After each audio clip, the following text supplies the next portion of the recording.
Hi, my name is Carolyn. I'm from the University of Western Australia, and my FameLab presentation is titled Fat Squeeze Causes Asthmatic Wheeze. Worldwide obesity has tripled over the last 5 decades.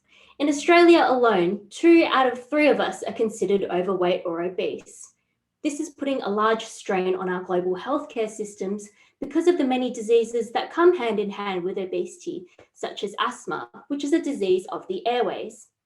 Obesity can contribute to the development of asthma, and not only do obese asthmatic patients experience more severe asthma symptoms, they are less responsive to current therapies. Though we know there is an association between obesity and asthma, we don't actually know how or why this is. So how does obesity relate to asthma? Well, firstly, we need to understand that asthma is a complex disease characterized by painful swelling or inflammation and excessive constriction of the airways, meaning airways are squeezed tightly, making it extremely difficult to breathe. Patients often describe experiencing an asthma attack much like breathing through a straw, where it becomes impossible to get enough air in and out of the lungs.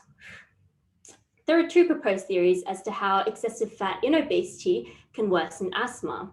The first describes the accumulation of fat on the chest and in the stomach, which squeezes the lungs, making it much harder to breathe, while the second refers to fat as an organ itself, as it can secrete inflammatory cells into the bloodstream, which then travels to the lungs, leading to swelling and constriction of the airways. For the very first time, our group has discovered fat within the airway wall, with more of this fat found in overweight and obese patients.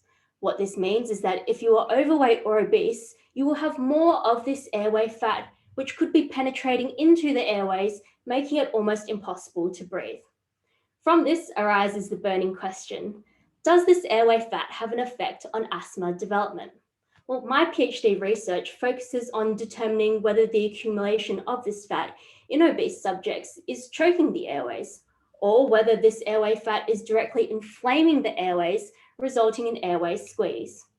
What I've discovered is that this fat exists in airways throughout the entire lung, and that it's made up of something called acidic fats. Now, acidic fats have been shown to have this toxic activity, meaning they can cause damage to the airways and amplify excessive airway constriction.